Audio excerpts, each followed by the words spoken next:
Hi hello నమస్తే అండి. అందరు బాగున్నారా? ఎట్లున్నారు? ఈరోజు మనం ఎగ్ కర్రీ చేస్తున్నాం. దానికి ఏమేం కావాలో చూద్దాం. ఇప్పుడు ముందుగా స్టవ్ వెలిగించుకొని ఒక 2 స్పూన్ల ఆయిల్ వేసుకుందాం.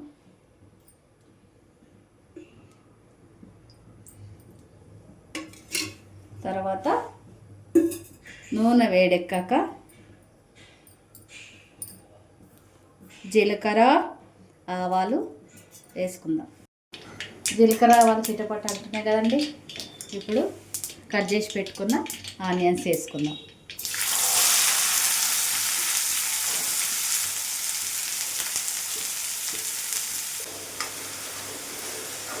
ఇప్పుడు పచ్చిమిర్చి వేసుకుందాం, కట్ చేసుకుందాం.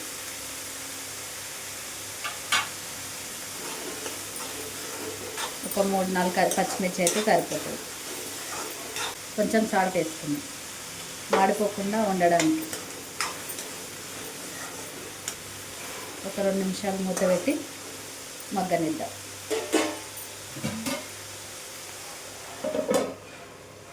మూత తీసి చూద్దాం. కొంచెం కరివేపాకు వేసుకుందాం.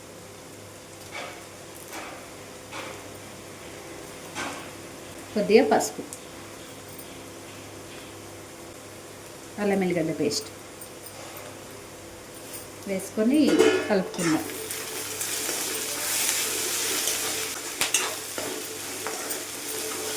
సన్న మంట మీద వేస్తే మాడిపోకుండా ఉంటుంది. లో ఫ్లేమ్లో పెట్టుకొని చేసుకుందాం. ఇప్పుడు ఎగ్స్ వేసుకుందాం.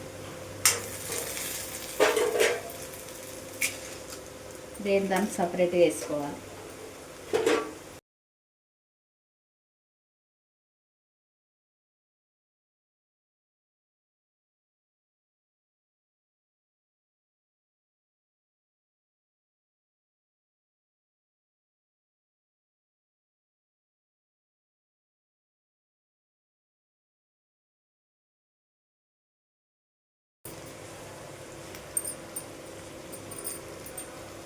ఒక 2 నిమిషాలు మూత పెట్టేసుకుందాం.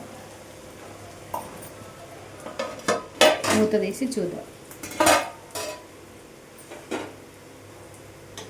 అవుతుంది.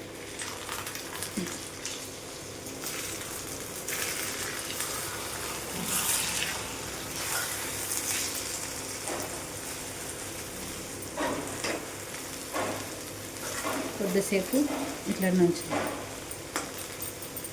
ఇప్పుడు కలుపుకుందాం.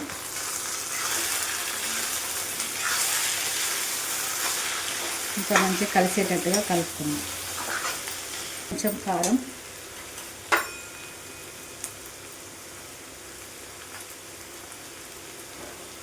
కొంచెం ఉప్పు,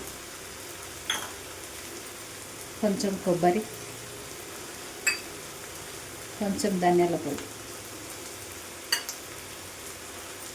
చిటికెడంతా గరం మసాలా. మచ్చితే వేసుకోవచ్చు, లేకపోతే లేదు. ఇవన్నీ వేసి మంచిగా కలుపుకోవాలి.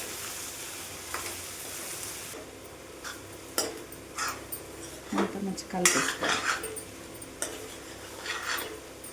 మూత పెట్టొద్దు. ఇప్పుడు ఇట్లనే కొద్దిసేపు ఉంచాలి. ఒక 2 నిమిషాలు పచ్చివాసన పోయే వరకు.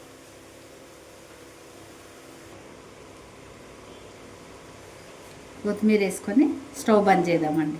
అయిపోయింది కర్రీ. Egg curry ready. ఆ వీడియో నచ్చితే లైక్ చేయండి, షేర్ చేయండి, సబ్స్క్రైబ్ చేయండి. మీరు కూడా ట్రై చేయండి. ఎలా వచ్చిందో కామెంట్ చేసి చెప్పండి. Thank you.